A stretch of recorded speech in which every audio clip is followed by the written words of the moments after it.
बहुत कम बोलने वाले डॉक्टर मनमोहन सिंह ने बहुत ज्यादा बोलने वाले प्रधानमंत्री जी को जब देश की बागडोर सौंपी थी तो $1.58 का था। इन दिनों रुपए की अहमियत गिरती है तो न तो देश की प्रतिष्ठा गिरती है ना प्रधानमंत्री की गरिमा। जिस देश में 80 करोड़ लोगों को 5 किलो राशन के लिए कतारों में लगना पड़ता हो, उस देश में यह सरकार 12 लाख तक के टैक्स न लेने के लिए अपनी पीठ थपथपा रही है। नेहरू को कोसने से अर्थव्यवस्था नहीं सुधरेगी, उसके लिए डॉक्टर मनमोहन सिंह साहब की अर्थ नीति अपनानी पड़ेगी। कभी सुदामा पांडे धूमिल जी ने कहा था कि एक आदमी रोटी बेलता है, एक आदमी रोटी खाता है, एक तीसरा आदमी भी है जो न रोटी बेलता है न रोटी खाता है, वो सिर्फ रोटी से खेलता है। वो तीसरा आदमी कौन है? मेरे देश की संसद मौन है। सभापति महोदय, इस सरकार का बाजार और महंगाई पर कोई नियंत्रण नहीं रह गया है। चाहे देश में लहसुन 400 रुपए किलो बिक जाए, टमाटर 100 रुपए किलो बिक जाए, प्याज का दाम सुनकर आंखों में आंसू आ जाए, लेकिन वित्त मंत्री महोदया बजट में महंगाई का मां भी नहीं बोलती हैं। बच्चों की किताब और पेंसिल तक पर टैक्स लगाने वाले सरकार से मैं पूछना चाहता हूं कि आप मध्यम वर्ग का हितैषी बताते हैं, खुद को तो शर्म नहीं आती है? खुद को धार्मिक कहने वाली सरकार भगवान श्री कृष्ण के प्रिय खाद्य पदार्थों दही और मक्खन तक पर जीएसटी लगाती है और बात करती है मध्यम वर्ग की हिमायती होने की।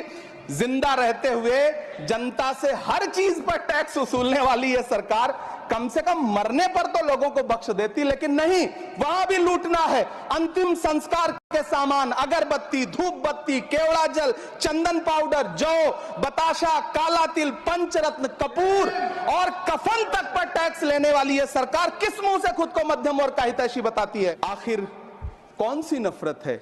यह मुल्क हमारा भी है, इस मुल्क की मिट्टी में हमारा भी खून पसीना शामिल है।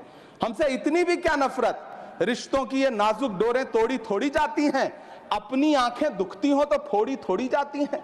सभापति महोदय, मैं तो वित्त मंत्री जी से पूछना चाहता हूं आपके माध्यम से कि शायद आपको पता ही नहीं है कि गृहस्थी चलाने वाली एक गृहिणी की मुश्किलें क्या क्या होती हैं। आपने कभी सोचा भी नहीं होगा कि जब वो किचन में सब्जी बनाने के लिए कड़ाई में तेल डालती है तो उसके साथ उसके आंसू भी गिरते हैं। सभापति महोदय, शायद उन्हें पता भी ना हो कि एक छोटी सी गाड़ी और एक छोटे से फ्लैट का ईएमआई भरने के बाद इस देश का एक गरीब इंसान जब अपने बच्चों की फीस भरने के बारे में सोचता है तो उसे कितनी खुशियों का गला घोंटना पड़ता है। शायद उनको पता भी नहीं है कि फसल बेच करके बिटिया की शादी का सपना सजाने वाला किसान जब अपनी फसल बर्बाद देखता है तो कितनी रातें सो भी नहीं पाता है। सभापति महोदय, शायद वो कभी इस पीड़ा को समझ ही नहीं पाएंगी कि परिवार के किसी एक सदस्य को कैंसर जैसी बीमारी हो जाए तो घर और जमीनें गिरवी रख उठती हैं लेकिन इलाज नहीं हो पाता। सभापति महोदय, इसी देश की संसद में कभी स्वर्गीय सुषमा स्वराज जी ने कहा था कि जब देश की करेंसी गिरती है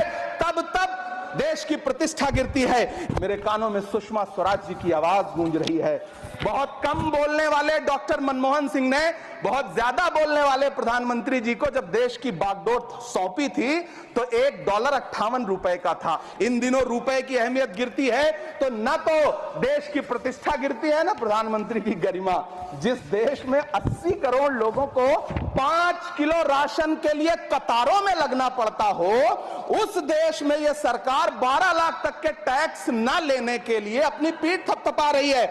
हुकूमत इस कदर आवाम पर एहसान करती है, ये आंखें छीनती है और चश्मे दान करती है। नेहरू को कोसने से अर्थव्यवस्था नहीं सुधरेगी, उसके लिए डॉक्टर मनमोहन सिंह साहब की अर्थ नीति अपनानी पड़ेगी। पिछले 11 साल से नेहरू जी को कोस रहे हैं, आखिर कब तक कोसिएगा? थोड़ा पंडित नेहरू जी के बारे में पढ़िए, तब पता चले कि पंडित नेहरू की शख्सियत का नाम है। दुनिया का पहला ऐसा राजनेता जिसने अपनी जिंदगी की आजादी के लिए, देश की आजादी के लिए 3259 दिन अंग्रेजों की जेल में बिताए। पंडित नेहरू एक ऐसे महान शख्स जिनके पिता पंडित मोतीलाल नेहरू, जिनकी बहन विजय लक्ष्मी पंडित, जिनके बहनोई पंडित रंजीत सीताराम, जिनकी बेटी इंदिरा गांधी, जिनके दामाद फिरोज गांधी, सब ने अंग्रेजों से लड़ते हुए स्वतंत्रता आंदोलन में जेल काटी, आप किस मुंह से उनकी लकीर छोटी करने की बात करते हैं?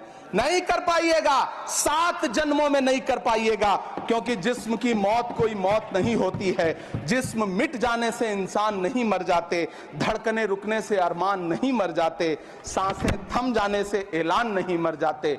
जिस्म की मौत